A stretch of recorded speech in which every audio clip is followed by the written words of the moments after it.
A foreign policy triple threat for President Obama. Trouble looming for the president in some of the world's most dangerous places. This is Special Report.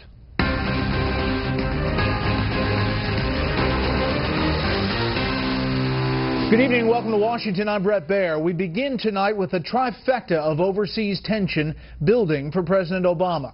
In its clearest language yet, the administration says it will not do for Iraq what Iraq must do for itself against ISIS terrorists. The White House is signaling the possibility of new involvement in Ukraine, making already difficult relations with Russia even worse. And China is warning the president against what it calls provocations and instigations regarding disputed territory. That's where we start tonight with national security correspondent Jennifer Griffin.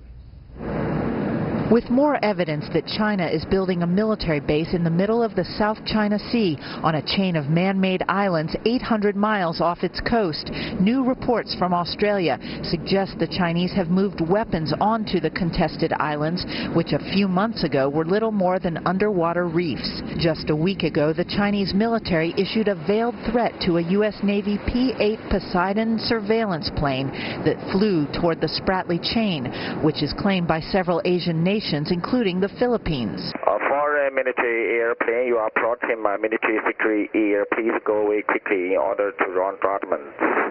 The U.S. Defense Secretary, en route to a security conference in Asia, signaled a tougher U.S. stance. There should be no mistake about this. The United States will fly, sail, and operate wherever international law allows, as we do all around the world. A view echoed by the U.S. Admiral, who first drew attention to China's construction of what he termed the Great Wall of Sand. There's no shortage of challenges that confront us. From North Korea with its quest for nuclear weapons, China's preposterous claims to and land reclamation activities in the South China Sea. The Chinese Foreign Ministry pushed back. Everyone is fully aware of the reason, which is that some countries keep playing up tensions and tarnishing the image of China for self-serving interests. On Tuesday, China held a groundbreaking ceremony for 2 lighthouses on the new islands. Since January, the Chinese have added 1,500 acres to the Spratly Chain by dredging deep harbors and long runways that can handle warplanes. You see here the landing strip. After years of unexplained double-digit defense spending increases, China released a white paper on its defense strategy this week. Quote, "The traditional mentality that land outweighs sea must be abandoned.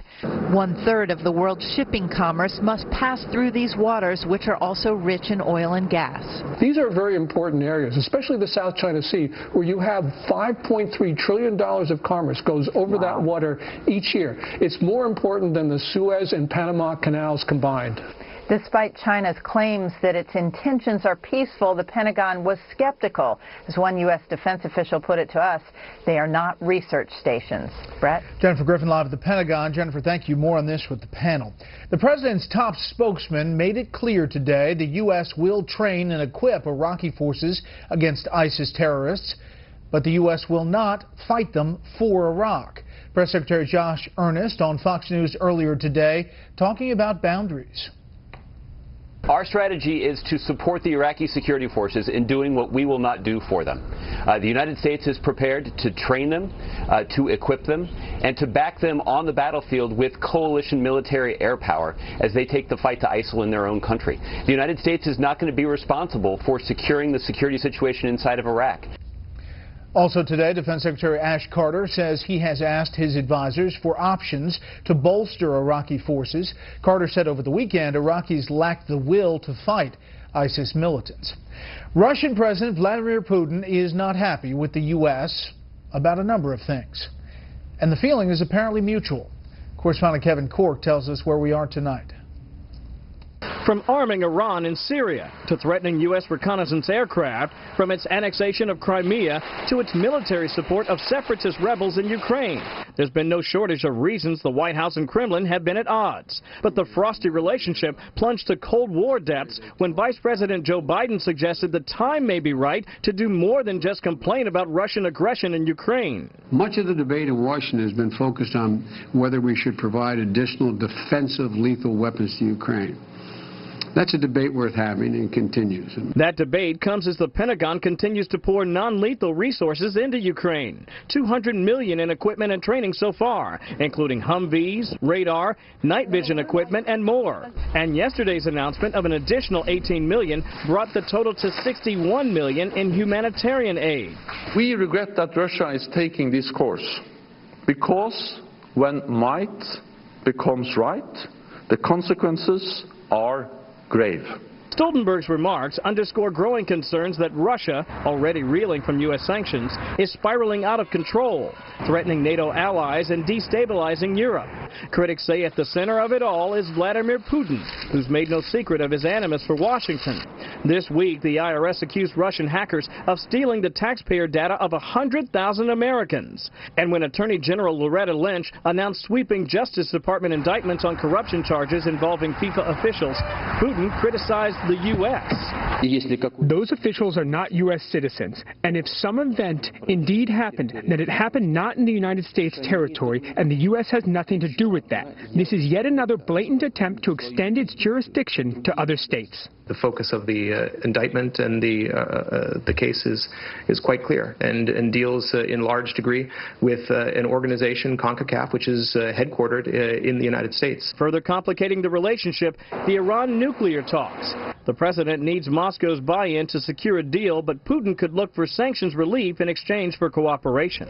Just a bit more on Putin's FIFA reaction. U.S. Embassy spokesman Will Stevens tweeted, the word Russia does not appear anywhere in the 7-page DOJ press release issued yesterday. We cannot confirm if while he made that tweet about Putin, a certain Carly Simon song was playing in the background. Brett? Kevin Cork live on the North Lawn. Kevin, thank you. Back here at home, the city of Baltimore is dealing with an epidemic of serious violence on the heels of riots over the death of a black man in police custody. There are questions tonight about whether the police officers under fire are doing all they can. Here's correspondent Leland Vittert. Across Baltimore, the police tape of yet another murder is now a daily occurrence. More than 36 people so far this month, many more shot and wounded. It's Afghanistan. At the burned out CVS that was ground zero for the riots in Baltimore, things have largely returned to normal. On an afternoon, a lot of folks hanging around on the streets. We're told most don't have jobs. What's missing from this picture is the police, who residents say haven't shown up in a while, and the numbers say aren't doing the same job they used to. For the first 2 weeks of May, arrests are down 50% over the same time last year. And now the very folks who stood here and protested the police say they need them back. You got good cops, you got bad cops, you got lazy cops. But all of them get a paycheck from the city of Baltimore. They should be earning it. In a statement by their union today, police say they, quote, are under siege in every quarter. They are more afraid of going to jail for doing their jobs properly than they are of getting shot on duty. Sources say rank and file officers are most angry with Baltimore State's Attorney Marilyn Mosby and Baltimore's Mayor Stephanie Rawlings Blake, who sources say ordered police to stand down and let rioters loot during last month's unrest. Madam Mayor, how is it that this is the deadliest month in 15 years, and how is that anything other than a failure of your policies? Well, there are a lot of reasons why that we're having a surge in violence. Is that because the police are doing less? So, as I said before, there are a lot of reasons why. Is that one of them?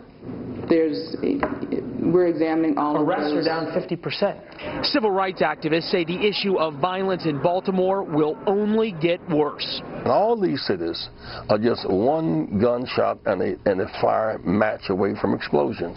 We should not be that close to the edge. But I think the focus is so much on police and containment, there's not enough focus on development. Redevelopment is expensive. The city just authorized $20 million from its rainy day fund to pay for police overtime and other costs incurred during the riots.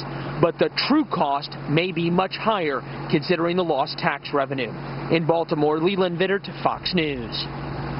Up next, how tight is the Republican presidential race? Well, 5 are tied at the top in the latest poll. First, here's what some of our Fox affiliates around the country are covering tonight. Fox 26 in Houston, where the rain has let up, but the damage is done, and More rain is on the way, as hard as it is to believe. This week's storms and floods have left at least 21 dead in Texas and Oklahoma and 10 others missing. Residents of several hundred homes in Wharton, 60 miles southwest of Houston, have been asked to voluntarily evacuate. Fox 25, our affiliate in Boston, where remnants of a record-setting winter are still around. A 75-foot-tall snow mound in the Seaport district has been reduced to a 3-story pile of dirt and junk encased in solid ice. Crews have been working for weeks to clean away the trash as it breaks free. And this is a live look at Orlando from our affiliate there, Fox 35. The big story there tonight, a private pilot spending the night in Melbourne jail after allegedly trying to fly while intoxicated. Officials say Christopher John Hall veered his plane off the runway at Melbourne Airport, sending it through a ditch and hitting a satellite dish. His teenage son was on the plane at the time. No one was hurt. That's tonight's live look outside the Beltway from Special Report. We'll be right back.